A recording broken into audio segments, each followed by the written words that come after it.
Hello, and welcome to a brand new episode of Monday Night Therapy. I'm your host, Minnie Hunt, and with me is the great, amazing Aaron Rastovski.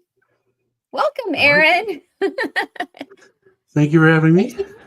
Thank you for joining. I don't think it was actually a surprise. I just wanted to give you that kind of really cool introduction because I wrote about you. Yeah, because I wrote about you joining me in the introduction. So it wasn't really a surprise, but thank you for joining me tonight. And I just wanted to start the night off talking about NIL and where we are headed with these amounts that, like last year, I don't know if you saw the thumbnail or not, but I made, everyone made a big deal out of what Matt Rhule said, how we were paying quarterbacks to get a good quarterback. He said, you got to go in the portal and pay $1 to $2 million. And we're like, oh, what did he say? How much? And now we're seeing these gigantic amounts. And I want to know what everyone thinks, because there's not any pullback on NIL. Like, there's no way to actually regulate it now that it's a thing, right?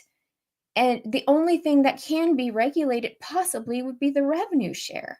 So it could possibly be as high as what the NFL is, maybe even higher. Yeah, there's really no governing body for that portion of it yet. So yeah, I have a hard time seeing, at least in the next year of it, going up to that. What Nico wanted, $4 million for his slightly, I would say, average quarterback play, but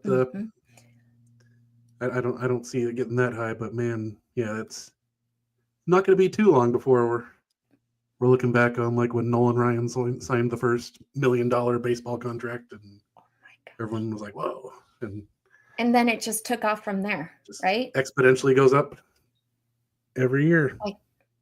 Yeah, it didn't double. It tripled every year. It's like, whoa. I am going to put in the chat for everyone that's here. Let's just say hi to everyone. Justin Raji's here. Howdy. Greetings. Roger Moore says, at the present rate, Colorado won't have any numbers next year. I know, because they're doing some things over there. Fred Sacco says, if you're a quarterback at Tennessee, you think pedestrian numbers are worth $4 million. I can't even, as the kids say. I just can't. I know. It's crazy how much they're getting paid. And do you know that Nico has already received, I think he's already received $6 million for playing the first 3 years. He didn't even play the first year. He redshirted. No. Yeah. So, yeah. And his numbers were not, nobody's impressed by his numbers. He's already gotten paid $6 million. No wonder he had no problem asking for $4 million a year. Yeah, someone's got to ask, which I respect their ability to ask. I just don't think that he was the right guy to posterize himself to get those big numbers. But got to start somewhere with someone trying to bring that up. But I'm glad that his coach said, well, you want those numbers? Go find them somewhere else. But going out to LA and getting less than he wanted and dealing with the standard of living isn't going to be great for his return on investment, I would say. Well, I agree. Yes, it is official. They made it official yesterday that Nico is going to UCLA. And I have a little excerpt here. It says, He will be paid well at UCLA, even if the new salary is less than the 2.2 he was slated to earn in Knoxville. As long as he doesn't blow the money he's already made, he's on his way to being set for life. I mean, yeah, these kids are making bank. So no wonder he doesn't really care if he's, taking a little pay cut. He has belief in his abilities, and, he took a gamble for more money, and it didn't pay off right now, but it probably will in the long run. Carl Pence is here, and he says he's very upset about this. College football's dead. But then Pit Snipe, he goes, "Yet you are here, Carl. Maybe not dead yet." It's true. The one thing that I think is going to be laid to rest this weekend, and I don't know if you had any aspersions to talk about it later on, but with the spring game coming up Saturday, that pretty much puts the nail in the coffin of the Nebraska walk-on program and the tradition that that's had, because once those guys that he's going to play for the third stringers get their 20, 40 plays in on that might be the last time that so-called walk-ons are on the field at Memorial Stadium, when, man, they used to be every person from a small town in Nebraska knew their walk-ons at Nebraska on the football team. And when they came home in the 2000s and the 90s, they were treated like kings almost, as much as people revered seeing their kids, and they'd get in for like 1 or 2 plays a year maybe, and everyone remembered those 2 plays for the entirety of that guy's career. And even 10 years later, it's just a sad thing that we'll have to pour one out for the Nebraska walk-on after this Saturday. I tell you, it is, because even though I'm a newer fan,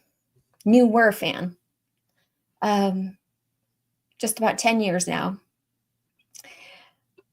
I remember how happy I was when Rhule extended to Alex Bullock, the walk-on, a scholarship, because they videoed it for us, and we got to see him call his parents, and just, the tears. You see what it means to these kids to get offered a scholarship once they've been paying to be part of this the entire time. And now not to have that is so sad. You're right. This actually should be a memorial service for that, because it's the end. I can't see it happening from here on out. Yeah, I know Rhule says he wants to have sort of a 10-man squad to kind of be like a walk-in replacement role type thing, but it's still not going to be quite the same, because, we'd take 25 to 30 walk-ons every year for decades, and now zero this year. Absolutely zero. Yeah. Well, it has to do with money. Yep. I'm going to put in the chat, and if you're watching us on Facebook or X, come on over to YouTube, because that's where all the action is happening. Our chat is a very lively bunch. They're very welcoming. They welcomed me, a newbie. So I'm going to put in the chat a link if you would like to call in. Now, there is a way that you, if you haven't done your hair, put on your makeup today, don't worry about it. There's a way that you can actually just not have your screen showing. Just click on that whenever you get into StreamYard. But I'm going to put the link here for you guys, and I hope you call in and join us if you have any questions or comments. What I wanted to do next is just share my screen, because I'm going to have, let's see, I have the, sorry, I have here. Let's see. Why is this not clicking on it? Oh, here. Let's see. No.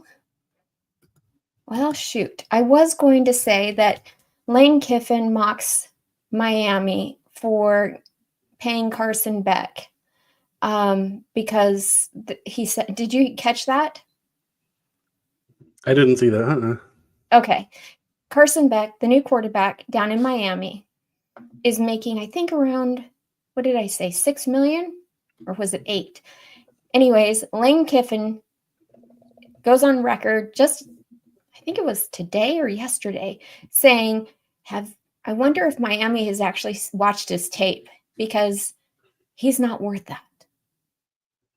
So that just goes to tell you, like, how much you're, I mean, isn't it a saying that whoever's willing to pay the most, that they set the market? Yep. Like, Miami's willing to pay that much because they desperately needed a quarterback. Tennessee felt like they did not need a quarterback. They had these other 2 guys, right? And they wouldn't pay $4 million per year.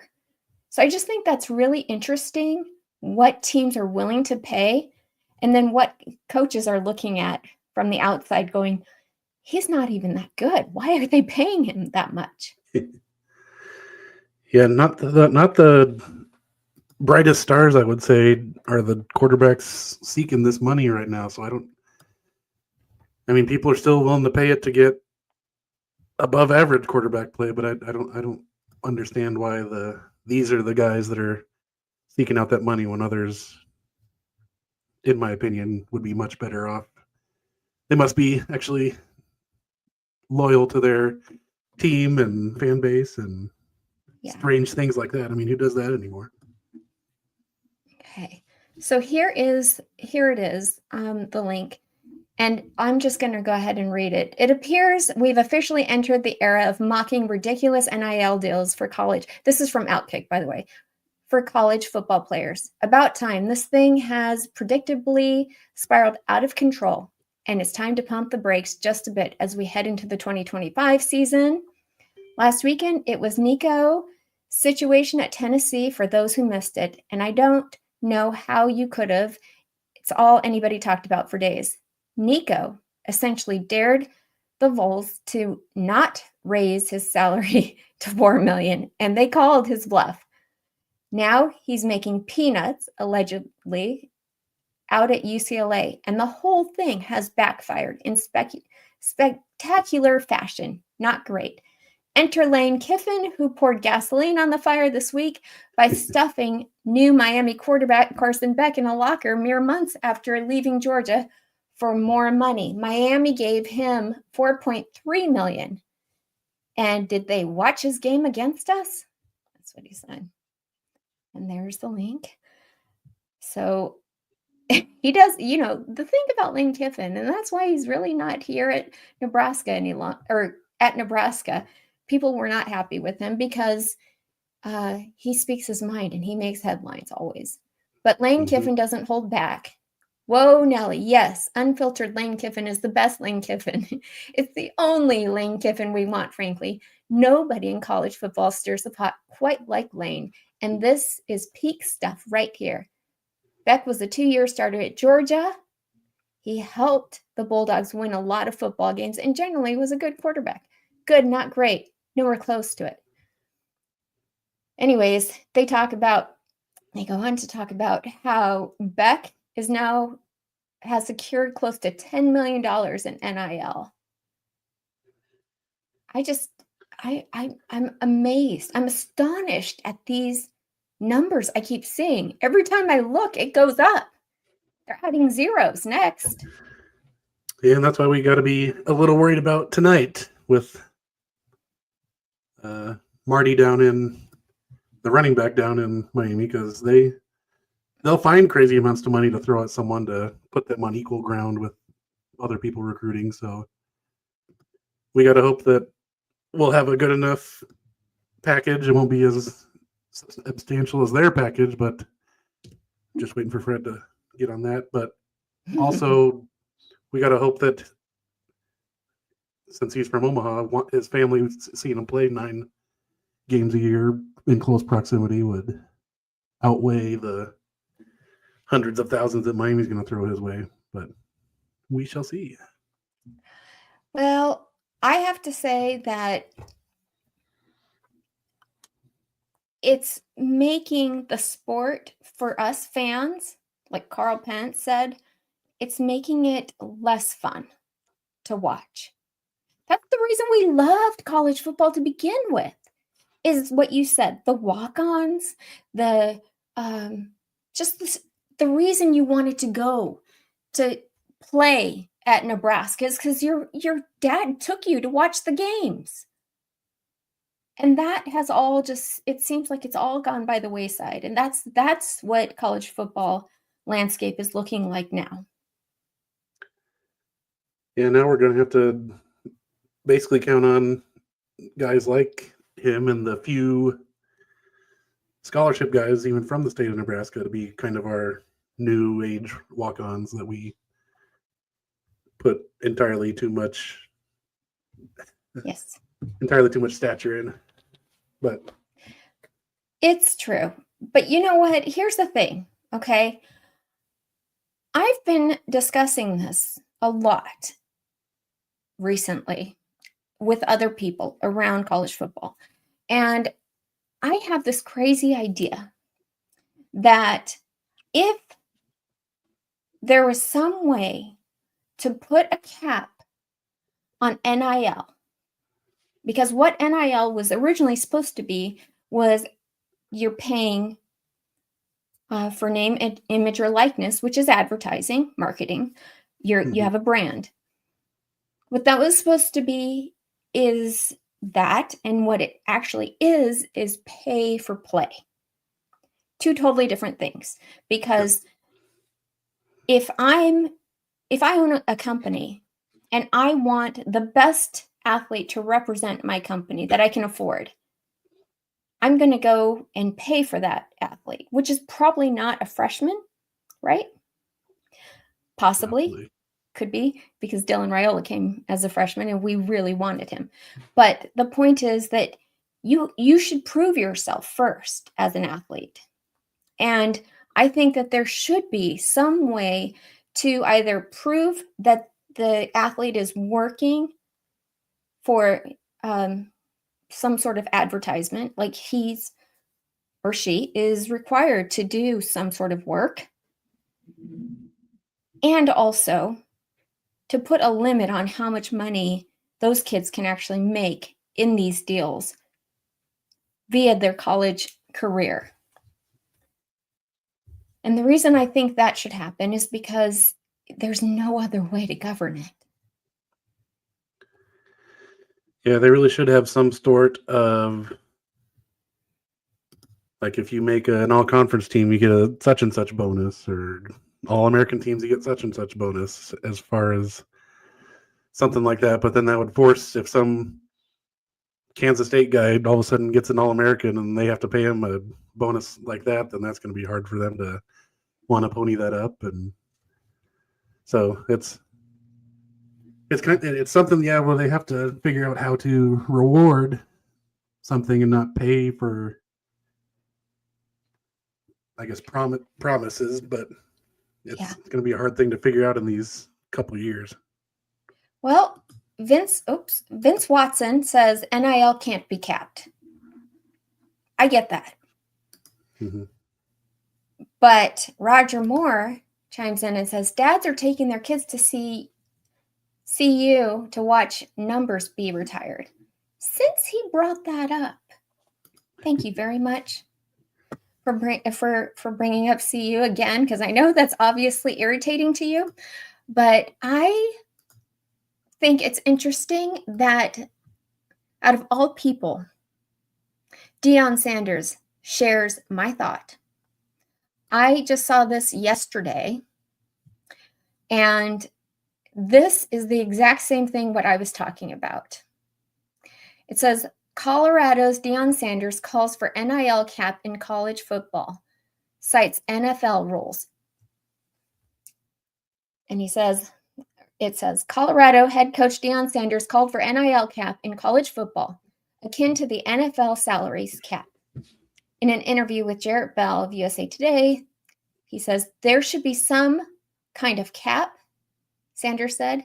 Our game should emulate the NFL game in every aspect, rules, regulations, whatever the NFL rules, the college rules should be the same. There should be a cap, and every team gets this, and you should be able to spend that. Bell added more insight from Sanders. Such a salary cap, Sanders envisions, would adjust with different conferences and levels of competition based on revenues. There's certainly a wide gap between teams regarding NIL money in Division I FBS and even within the Power 4 conferences. A study from NILNCAA.com shows the NIL money from the 56 public schools in power conferences. Texas is at the top in NIL collective funding with $22.2 million, while Houston is last at $2.1 million. Where's the competitive advantage? See, that's hard to police because the NFL doesn't just have a salary cap, it has a salary floor. And so you have to spend, it's something like 90 to 95% of the salary cap over a 4-year period as an NFL franchise so that they can't like hoard all the extra cash. But I mean, you can put somewhat of a salary cap on those high teams, but those lower teams, you're not going to make Houston have a $12 million salary floor. There's no way they're going to want to raise that, or maybe even can raise something like that. So it is a good idea to bring in some sort of cap like the NFL model. It's just, you're still not going to get unless you put it really low, you're not going to get the same kind of balance and parity as the NFL with the way they do their cap and floor. But as he pointed out, though, you could separate it based on conferences and competitiveness. Like, say, okay, it's well known that these schools bring in the most NIL. So those schools should be able to pay more just to stay competitive with each other. So let's say you say that a quarterback can make up to, I don't know, $4 million a year in NIL. And then, of course, revenue sharing also comes in the back door as well. That seems like that would be a fair way to do it.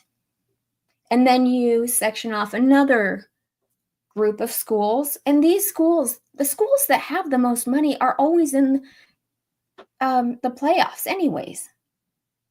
Yep. Which is why I'm still in favor of relegation, which will never happen. But I think that'd be the best idea. You know what they're talking You're about. You're in the top Premier League, you get that so much $1 million per spending and go down a level. But Alabama going down a level and not paying the untold millions would never work. Their senators would start a lawsuit and that'd be over before it even started. You guys, we actually have somebody joining us. All right. Some brave soul is here. Let's add him to the stage. Hello, Pitt. How we doing, Pitt? How's my mic coming through? Good. I can hear fine. Okay.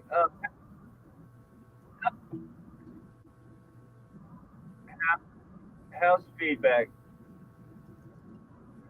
It's okay. I can hear a little bit of echo, but it's okay. I'll call you back. Okay. All right. Bye. It was Pitt. Fred Zucker goes, look, it's Pitt. Okay. I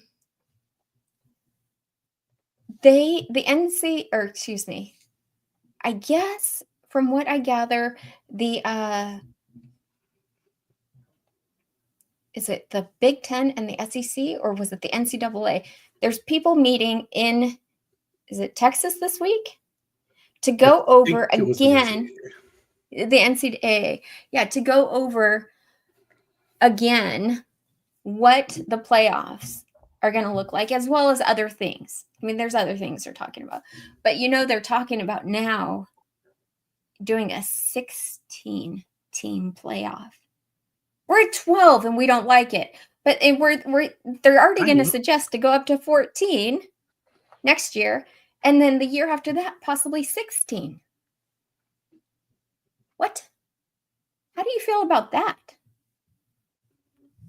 I've always wanted at least 12. All the other levels do, I think, a 16-team playoff.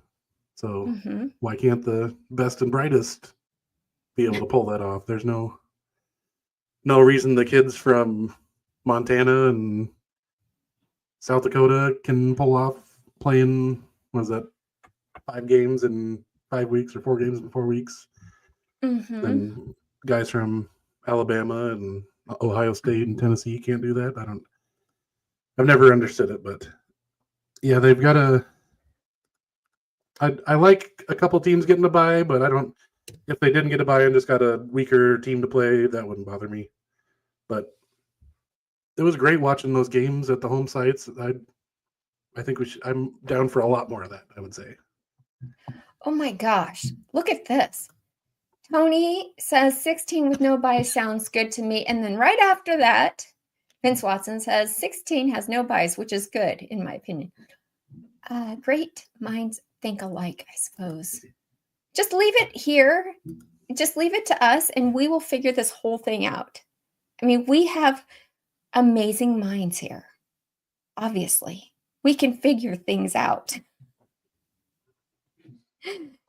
Another thing I guess is a round number, so yeah.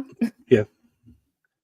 So yeah, that would, because I think that best part was watching all those games seeing a playoff game in South Bend was awesome. It was cool, and I can't wait till it happens in Lincoln someday. Fingers crossed. But that would be amazing. I think you guys can also use your phone. Your phone actually probably works better, because when James was my co-host one night, he only used his phone and it worked great.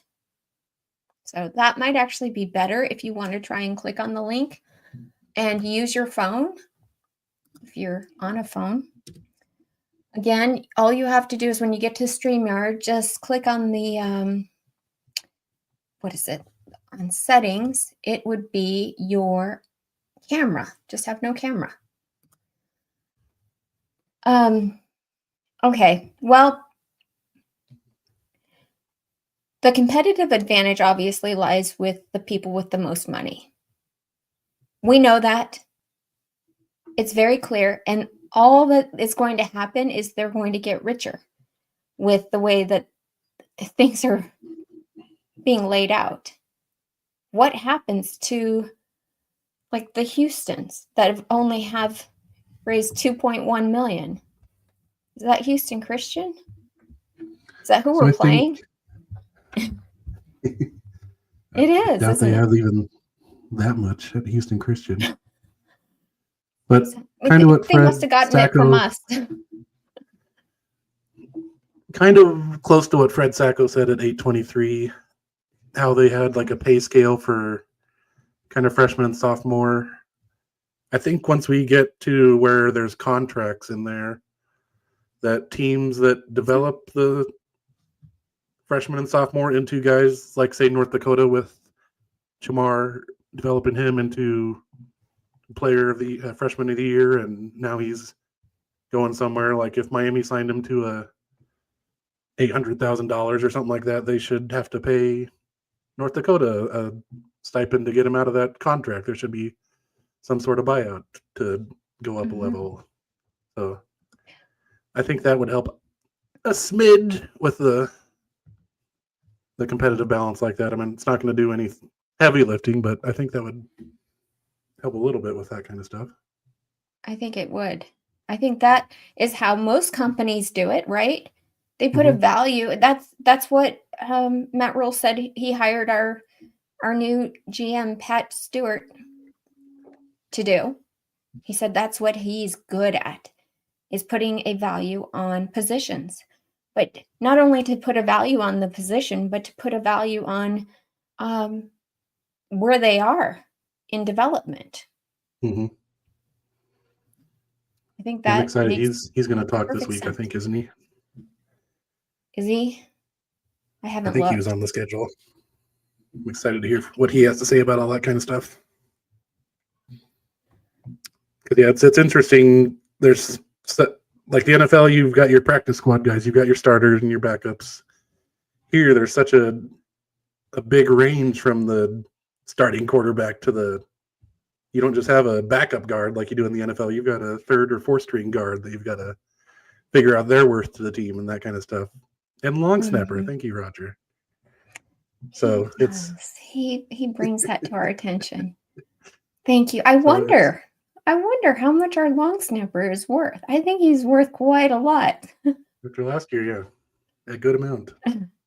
We're raising the market on long snappers. I can tell you that. Honestly, you need them. That is for sure. We proved that.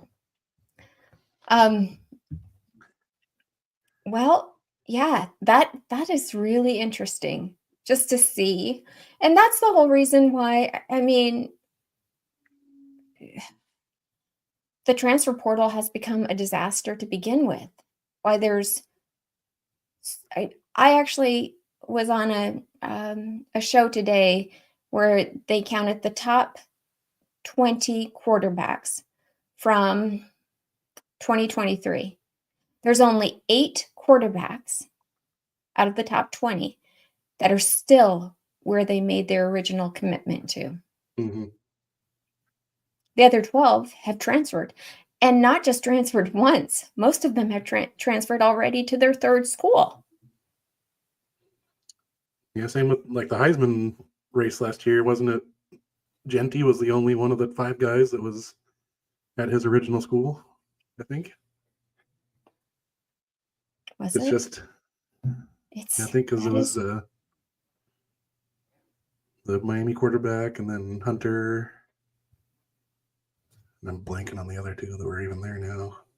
But yeah, it's low-level guys and high-level guys are all going to want to see their market value. And just like the Oklahoma 5-star freshman went in the portal last week and made Oklahoma pony up, and now he's going back there again, even though I think we sent him down an offer because a whole bunch of our coaches liked him down on different social medias, and so I'm sure we sent a preliminary offer down there that he went to Oklahoma and said, see, and then they bumped him up.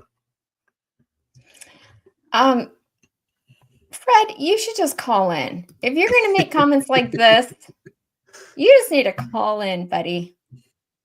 Yes, Tony wants somebody to besmirch his Badgers. He goes, that's his number 1 golden rule.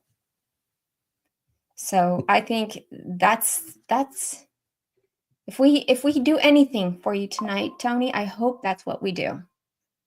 Somebody.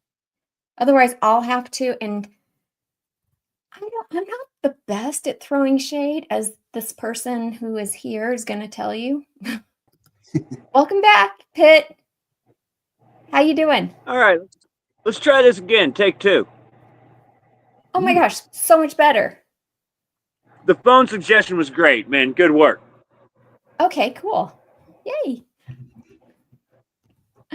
Now I can hear what y'all are saying, and y'all can hear what I'm saying. Yeah, awesome. That's the idea. Let's go back to Minnie's point there. She throws shade like a 3rd grade girl, okay? Hey, I try. I just can't do it as well as you guys. Okay.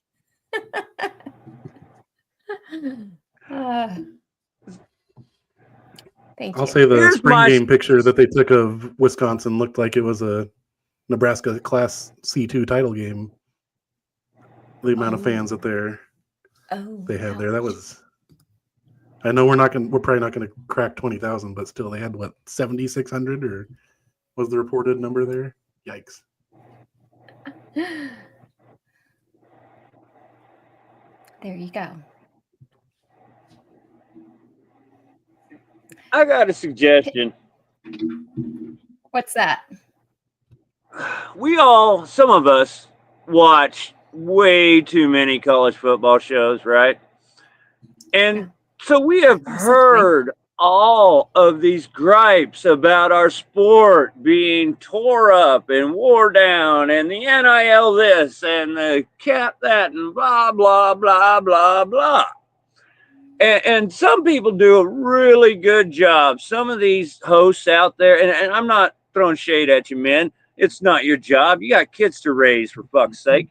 But what I'm telling you is that a lot of these guys some of these guys out there do come up and are aware of, okay, there are legal ramifications. We are in a whole new world of college athletics.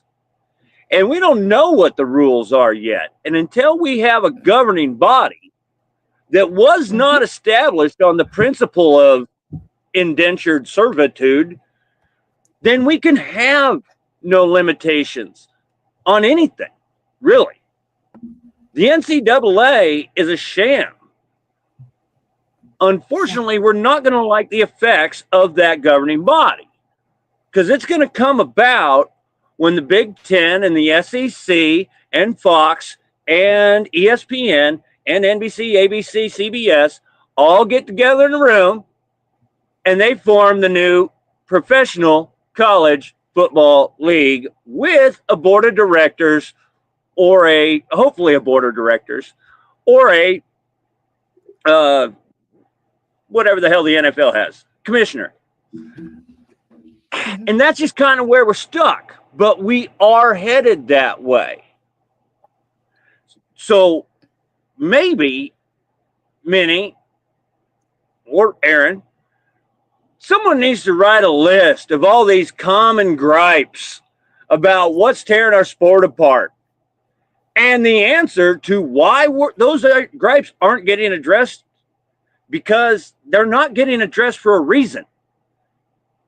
There's a lot of money in this sport. And now we got hedge funds involved and we got private equity involved, and they're establishing the value of everything, right down to the bricks in Memorial Stadium. And so that is what is going to come about. And I just think maybe if we had a little list, someone wrote a little coronation article of, okay, here's the gripes and here's why that's not changing. We can all just kind of move past it and get back to football and not bitching. You know, what they're trying to do right now, we mentioned that they're in Texas trying to make some new rules. Actually, what they're doing is taking the NCAA rule book and they're slashing it. So they're taking away even more rules that were in place. The NCAA has no power. They basically succeeded that whenever the NIL came about, because Tennessee took them to court and they won. From that point forward, they stopped having power. Absolutely. Absolutely. Again, this was a governing body established on the student athlete principle, the principle of amateurism. This isn't an amateur league anymore. No, it isn't. It isn't. I don't know if you can see the screen or not, Pitt, but Roger Moore says Pitt for president. Or Pitt for commissioner. Commissioner. My occasional agoraphobia might have a problem with that, Roger, but I appreciate you, buddy. Oh, buddy. Oh, my gosh. That's so funny. Well, that is, I don't know. I mean, it can get way out of hand before anybody does. I mean, it already is way out of hand. How do you put in the reins now? Well, you start with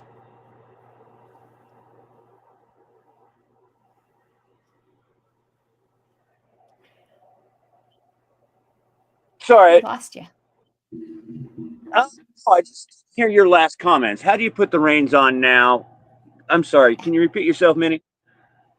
That is what I asked. How we've already reached a point that it's out of control. The reins. How can?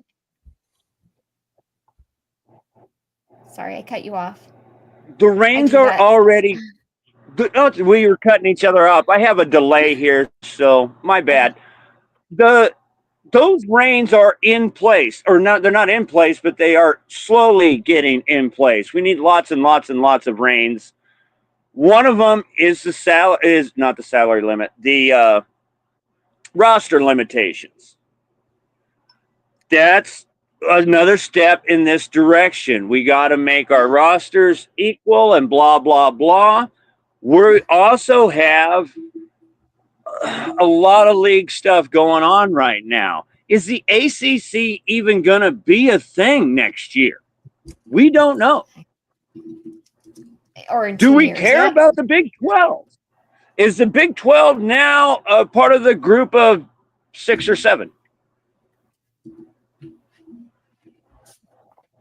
It's coming, is what I'm saying, and we've already started. There are limitations that are being put in place, but there's a lot of legal ramifications about telling a man what he is and is not able to sell his labor for. And that's a good thing. That's why we call this America. Mm-hmm. All right. Well, Pitt, I definitely agree with your comments there. Justin Raji does as well. He says, I definitely agree with Pitt. A large part of this is because of money. Money, money, money. But the real issue is no leadership with a vision. The NFL is able to do it, so it is possible. There you go.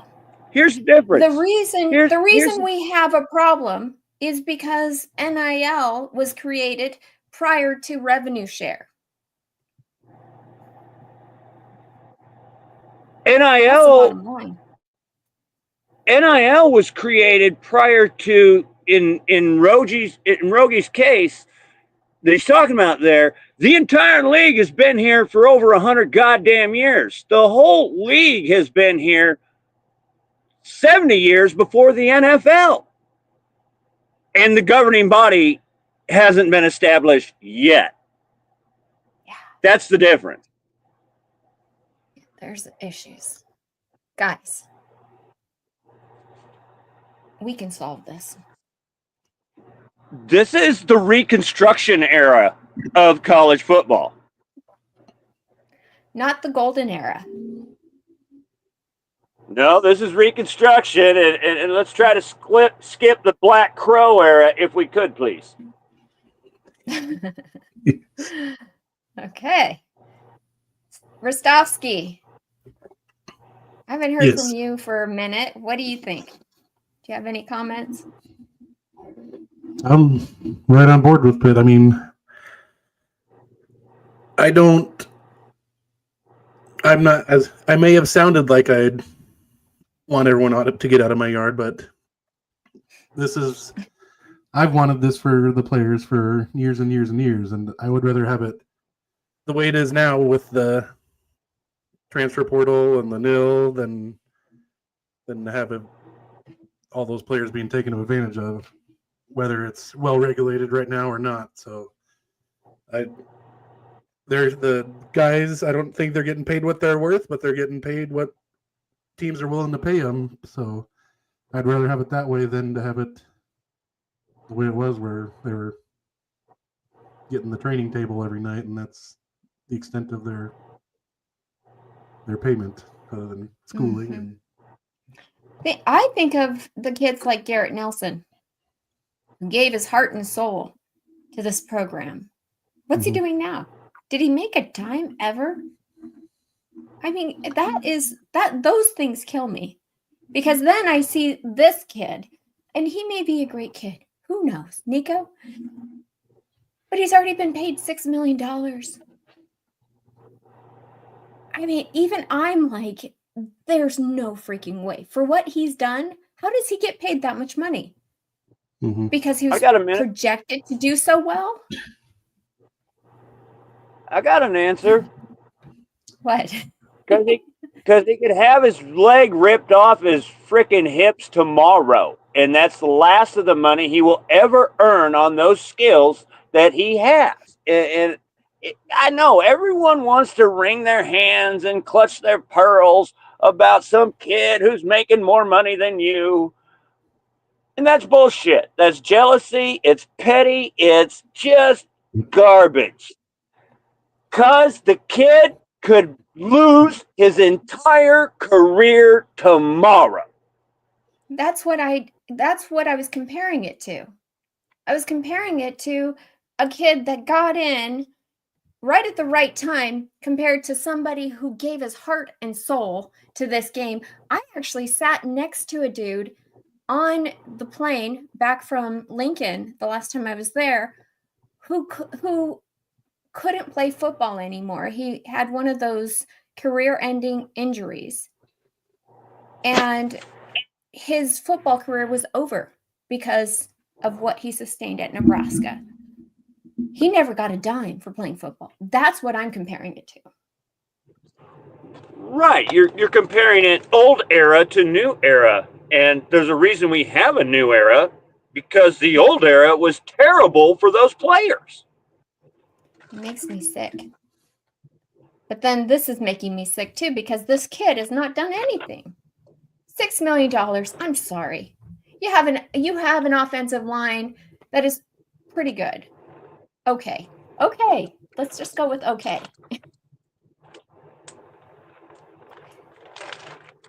Yeah, he's the one that asks, and he's the one that gets paid. But you gotta ask to get paid, and I don't fault Hypo for sending him packing. I don't fault Nico for asking for more money if he thinks he's worth that much, and clearly he thought he was worth more than that. So, I mean, guys like it ended up working out for him because he founded a couple other companies. But Blake Lawrence, when he had to retire under Bo for all the concussions that he had, I mean, he got his college degree, like Fred Sacco said, and got to play for the school and the game that he loved. But I mean, one more concussion and he could have been not just disabled for the extent of his playing career, but disabled for the rest of his life with the way that his brain could have ended up. Yeah. I'm not failing to feel for these players. I'm really not. All I'm saying is we had 100 years of those players. Mm-hmm. Yeah, well. It seems to me that the minute that colleges started raking in big bucks, in other words, when things were televised across the country and there were these huge television deals, that's when they should have made things fair for the players. Yeah, the NCAA had their chance and they said, no, we're not going to do it. And now they are where they are by their own doing or lack of doing. Hindsight's 2020. I mean, I guess I was probably calling for players to be paid in some way, shape, or form in the 90s. Mm-hmm. We don't get invited to the meetings where they decide this stuff, though. That's a damn shame. We should.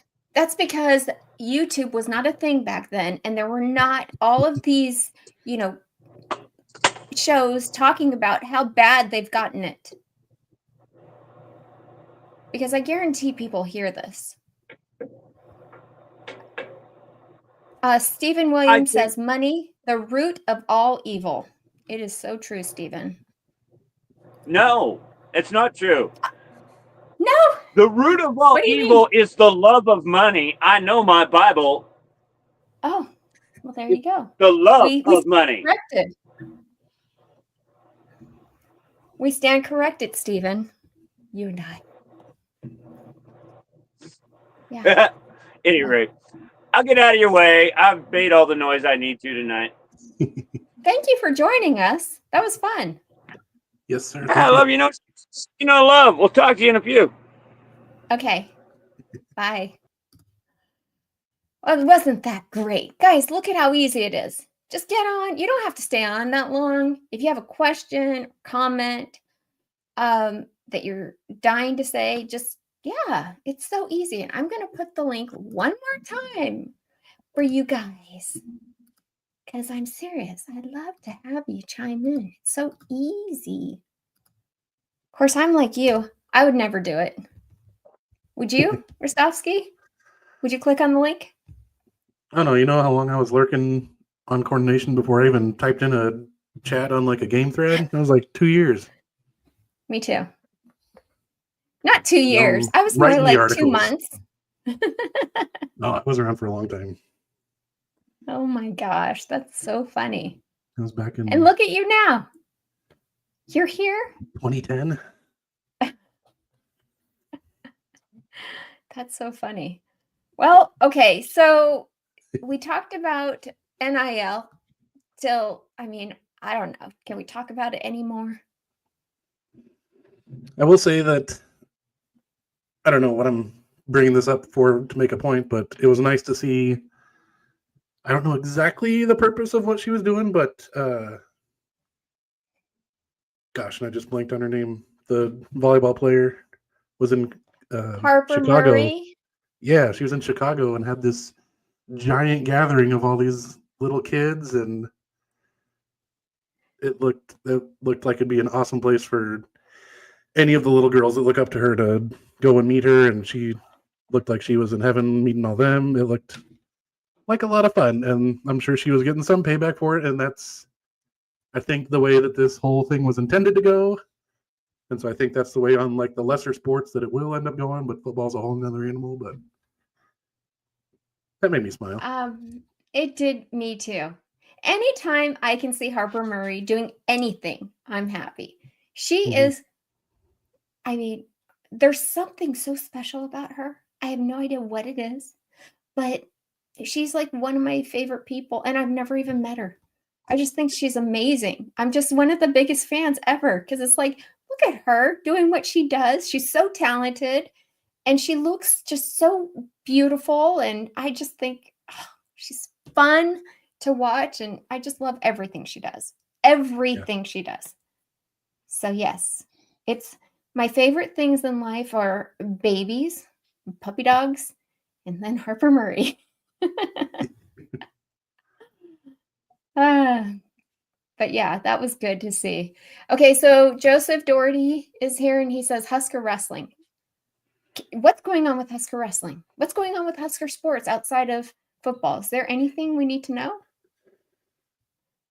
I know. Thank you, Joseph, for your comment too.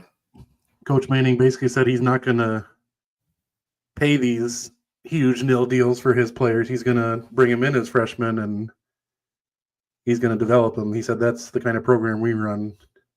I forget which one of our, was it, I think Pinto decided he was going to leave before his senior year next year and go after one of the big nil deals that like Penn State and Iowa and some of those other schools can offer. And Coach Manning basically said we're developing a program. We're not going out and buying our players like those guys do. And I mean, it's hard to argue with him with all the, I think he had like 1 or 2 transfers on his team, but they weren't like guys that he went out and paid $1 million for like Penn State has on their roster. So I respect the way that he's wanting to run his program. He doesn't want to take a whole bunch of the, I don't know if he's offered any of the revenue sharing, but he doesn't want to.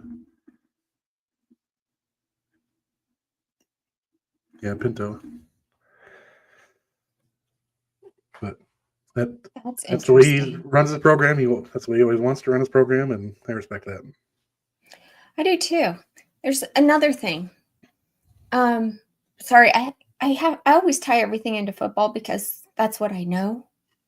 But I was watching an interview with Lincoln Riley, and he was talking about how his whole goal for USC is still to turn it into a high school development team, meaning that because of where they're located, they're taking high school players and developing them. However, I don't see that as something that's going to work for a lot of defense positions or the offensive line.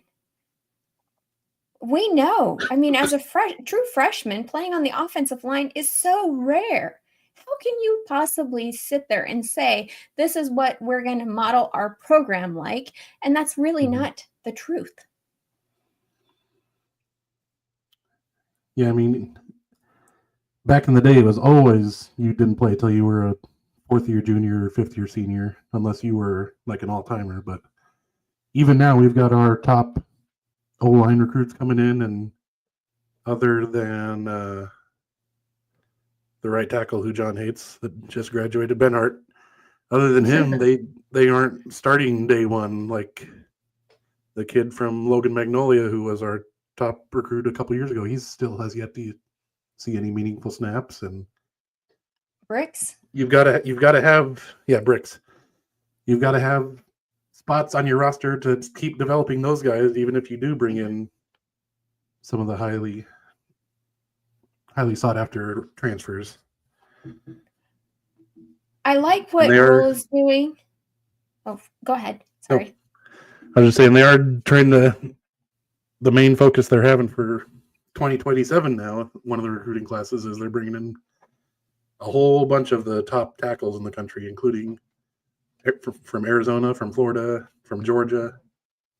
Their goal is to get as many of those top tackles on campus as they can. That's interesting. Their number one position. So the real skill positions you think are going to be transfer portal players a lot of times? Like, the wide receivers, quarterbacks, cornerbacks, players like that? Is that what you foresee happening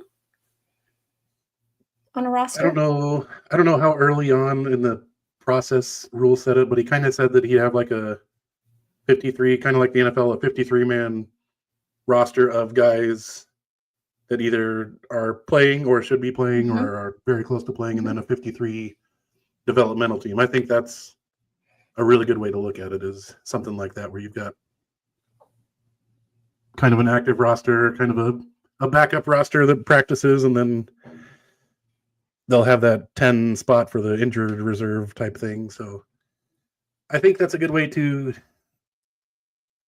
not completely get away from recruiting high schools, because you've got to have some high level talent that you're not paying for right out of the gate. Like, you can't sign 5 Elijah Pritchards to come to your school. You need to develop some guys like Bricks and Evans, who's by all accounts going to be an improvement at center, even though, I mean, Ben Scott was good, but by all accounts, Holgerson says Evans is going to be maybe one of the better centers in the Big Ten, if not wider throughout college football. So you got to have room to develop those guys and not have to pay them the exorbitant amounts that these transfers are going to get.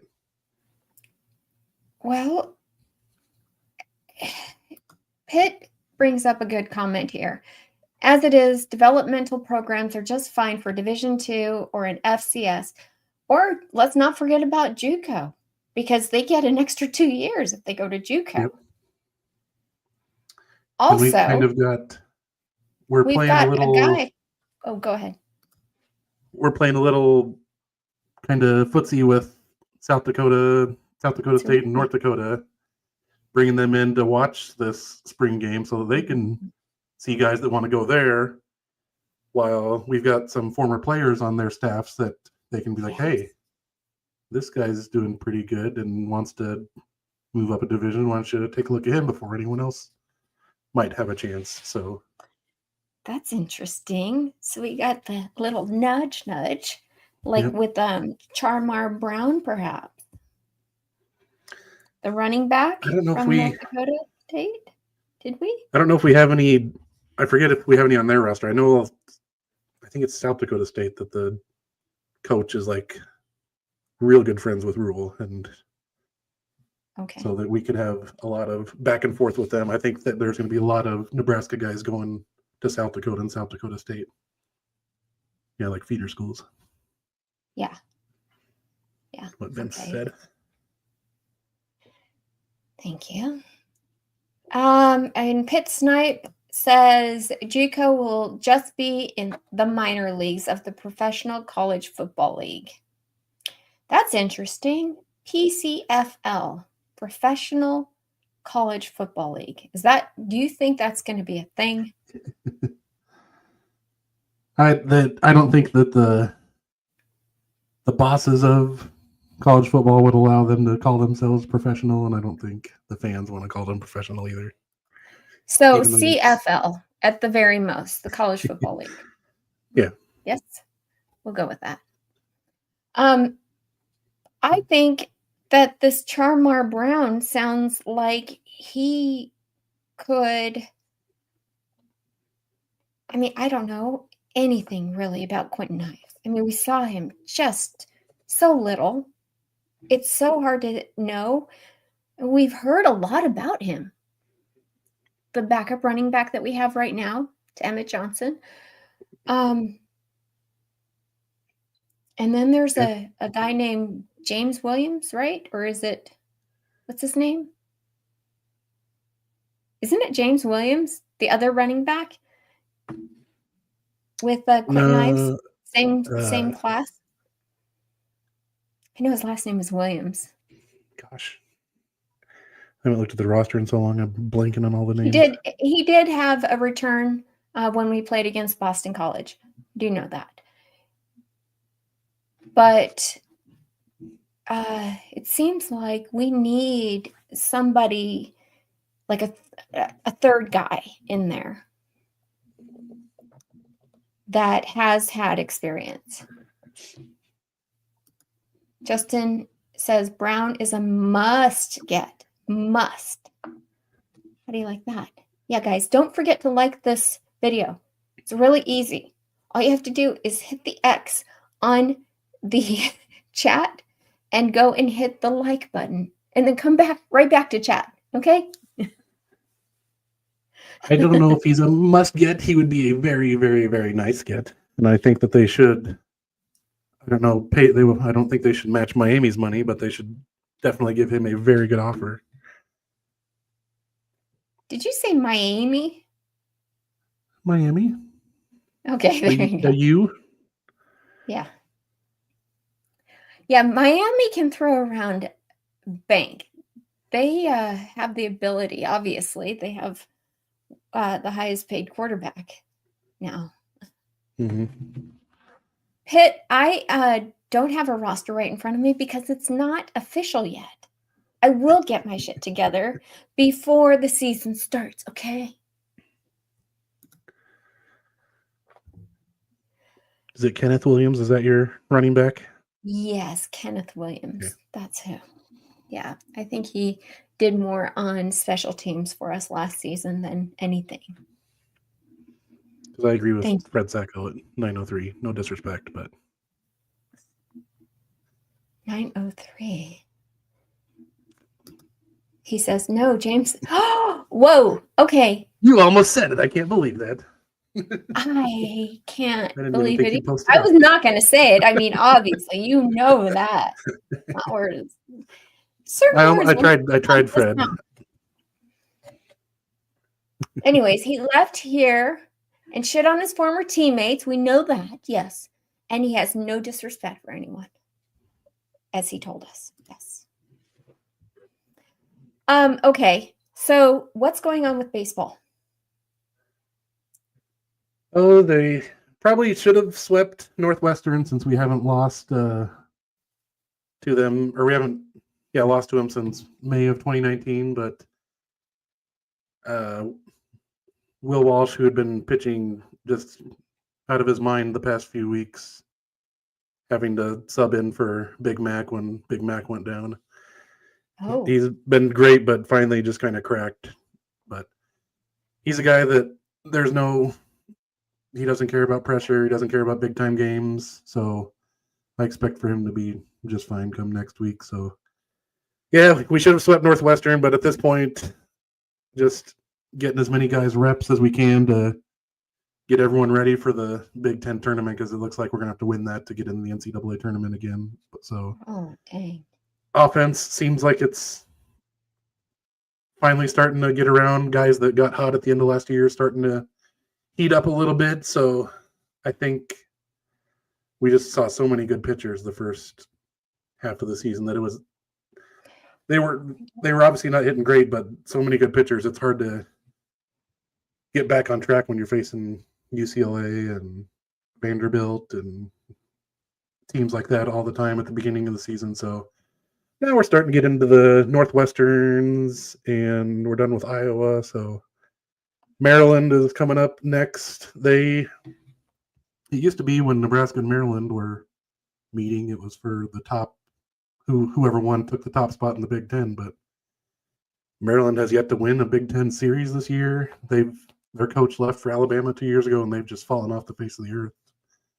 They're bringing in talent like they used to, but they're just not getting the results that they had. So it's looking like if whoever loses this weekend might have a real hard shot at making the Big Ten tournament.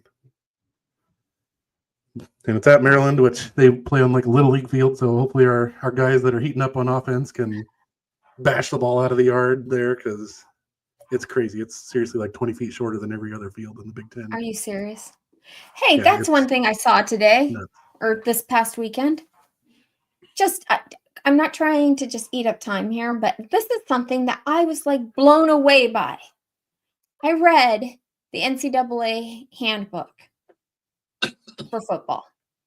Mm-hmm. Like 200, 300 pages, something like that, 250. Anyways, what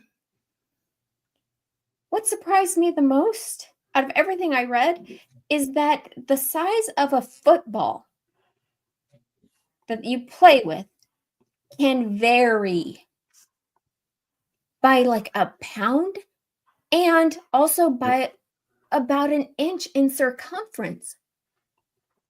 What the heck? I forget. How have we been playing this game this long and we don't have an exact measurement? I forget. It was back in like 2003 to 2000, like maybe 8. We used a different. It was called something strange, like GTS or something like that. But it was like the absolute minimum size football you could play with in the NCAA, and that's what Nebraska used. And now they've gone back to like the standard, not the maximum, but like a little bit bigger football. It's called GTS or something like that. And so we used it in high school for a couple of years, and then Nebraska was using it. I think when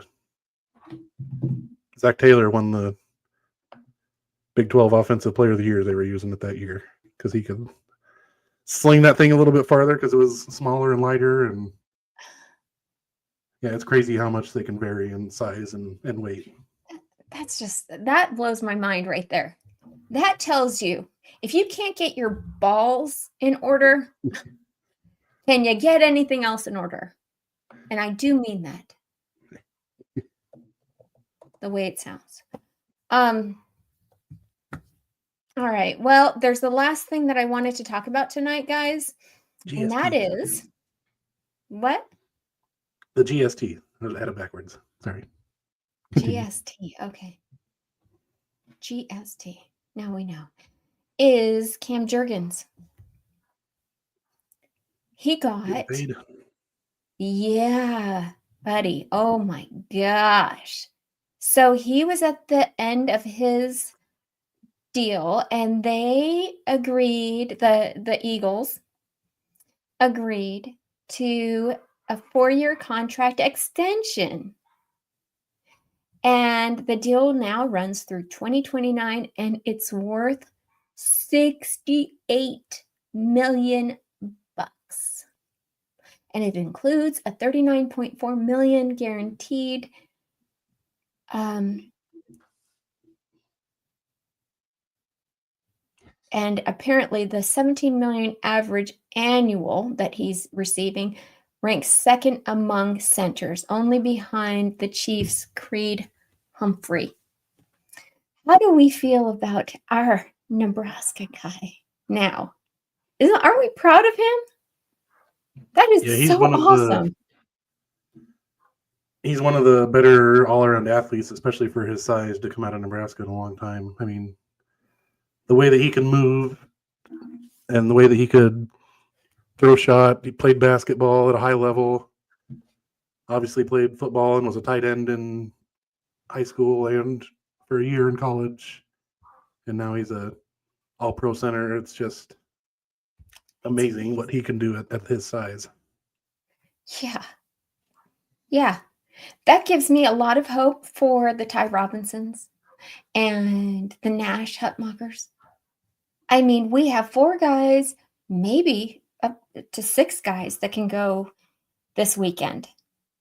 The NFL draft starts on Thursday and runs Saturday, right? Yep. So round 1 Thursday, 2 and 3 on Friday, and then 4 through 7 on Saturday. All I know is I want Ty to make us proud, just like this, just like Cam Jurgens did. I know he will. I know somebody is going to come in big with an offer for him. Yeah, and I think even if he doesn't get first round, I think he'll be kind of like Levante David. Should have been a first rounder, stuck around for 12 years in the league as one of the most respected guys. I think if he wants to be, he could be in the 10-year in the guy league, even if he doesn't, because of the way that he communicates, the way he talks. I mean, most of the time I normally don't watch all the press conferences like you do, but I watched a lot of the combine press conferences, and most of the players talked for like 3 minutes and just they'd try to elaborate, but they couldn't think of any words to do what kind of like I am right now. They couldn't think of any words to continue their conversation. And man, he went on, I think it was 12 minutes that he went on for, and that's just an astronomical amount of time compared to all the rest of the guys that he followed and preceded in that setting. Have you seen him? We've all seen him with his glasses on. Mm-hmm. I mean, he does look quite smart. Glasses do that. I don't know, and maybe it has an effect on the way you speak too. Who knows? But yes, I agree. He's from Gilbert, Arizona, by the way. Yep. So that would do my heart good. I remember the whole coaching staff flew down there to convince him to come up here. Yeah. That and making Cam Jurgens a center are probably the 2 best things that Scott Frost did for Nebraska. Well, he also was the first to offer Dylan Raiola. And don't forget about that. Just because he didn't see it through. I'll never forget the first time I read about Dylan Raiola visiting for Friday Night Lights and then seeing him just, 3 months later in Omaha at an airport. I'm like, oh my God. Oh my gosh. I was going to run up to him. Come to Nebraska, please say yes. But I am so proud of him, Cam Jurgens, for what he's accomplished. And Ty's from Arizona Pitt. Yeah. Yeah. Oh, Ty Robinson is from Arizona. So, all right. Well, anything else update-wise on other sports? Because you are in the know of all sports. In fact, I'm sure you're reading something right now about sports. Oh, not that I can think of. I think we talked about track. It just won a couple big things last time I was on here. So okay. I think they're getting ready for outdoor season in track, but I don't think it's quite gotten fully underway yet. I think Drake relays are this week, so could be some big results from that. Nice. All right. Well, I'm going to go through a couple of these comments that I have starred here. And Pit Snipe said the lid never went back on Pandora's box. He's talking about The NIL situation. And then Vince Watson said they opened Pandora's box and the lid isn't going to be put back on easily. True. It's hard to put the toothpaste back in the tube. That's right. Can't ask the genie to go back in the bottle. Tony says FCS playoffs have 24. 16 would be great for FBS. All right. It just seems like we had a lot of games that were blowouts this past season.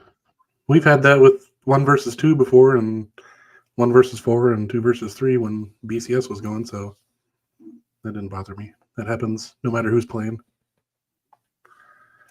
Well, maybe because I'm a newer fan and I'm just not used to that kind of thing. That it bothers me. When played Nebraska. Oh, really? 41-14, 41-17, something like that. That's disgusting. What are you doing? I was there in green, by the way. At that game. I do remember. Oh, my gosh. Okay. Husker Chuck says, hopefully we don't get to the point that players are swapping teams at halftime. Oh, ouch. I can't even imagine. I mean, certainly there will be rules in the rule book that apply to that. That happened somewhere in baseball like a year or two ago where they traded a guy, and so he just kind of like walked over to the other locker room. He couldn't play because he wasn't eligible, but he just like walked out of his locker room he was in and walked over to the other one. It was pretty funny. I think it was one of the New York teams. I think it was the Mets. Yeah, that was funny. Oh my gosh. All right. Fred Sacco says, Rhule set the market for long snapper when we got that kid out of Connecticut. I'm not reading that name. It's not Connecticut. It's New Jersey or New Hampshire? New Hampshire. New Hampshire. That's where that kid's from. We were so close tonight, Fred. Next time. Keep trying. All right. And then Highlander Gunn said, I hear Fickle lost. What did Fickle lose? I don't know what that was in context to. Someone said that for Wisconsin's spring game, Fickle was wrestling something. I forget what they said. And so someone said Fickle lost. Okay. I lost my screen. Can you see the screen or no? Yeah, everything looks normal. No. I mean, can you? Oh, jeez, this is not good. I don't know what just happened. This happens every once in a while. I won't say what Fred said he was wrestling and lost. Oh, Highlander Gun just put it back up. What happened? Oh my goodness. Okay, I'm gonna try and let's see. I'm gonna try and get it back up. Sorry, guys. Okay, there it is. You guys are back, sort of. Hi again. All right. Let's see here. And then Tony says, I hope Fickle stays at Wisconsin for another 10 years. That's another one right there. You know, they do it with college football coaches all the time. They extend their contracts even though they shouldn't. I mean, didn't he get a contract extension recently for like 4 years or 2 years or something? And he hasn't done anything. I just read that recently. All about trying to show recruits that you've got stability at the coaching level, which I don't think means as much as it used to with the transfer portal being open and everything. But yeah, they still want to do that all the time. Yeah. Don't worry, Tony. We got your back here. We will talk anything you want to talk negatively about Coach Fickle. Justin Raji, I love this comment. He said, would you consider, this is when we were talking about the National College Professional League. Isn't that what we decided to call it? Something like that. Is it? I forget. Would you consider the 16-year-old at McDonald's to be a professional cook? Ooh, that is such a good point. I mean, I kind of see where he's going there. They're amateurs. It's not a professional sport yet. Obviously, we don't even have, rules that govern in a way that is a professional sport. Yeah, I always said when I was in college, I was a janitor on the side, so I was not a professional janitor the way these guys are not going to be professional football players. Mm-hmm. So, I mean, that's just a way to make money when they're in school. Then I went on to be a pharmacist, and that's my profession. So I wouldn't call these guys professionals the same way that I wouldn't have called myself a professional janitor. But I was damn good. I'm looking for the comment. I don't know where it is. I didn't star that one, Pitt. So I don't know what it is. Oh.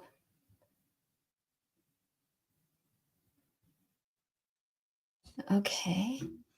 I know what you're saying, Raji. I stand by what I said, though. Is that it? Is that what you wanted me to read? So, right there. He says it is a legal definition versus a conversational one. Okay, I get it. I get what you're saying.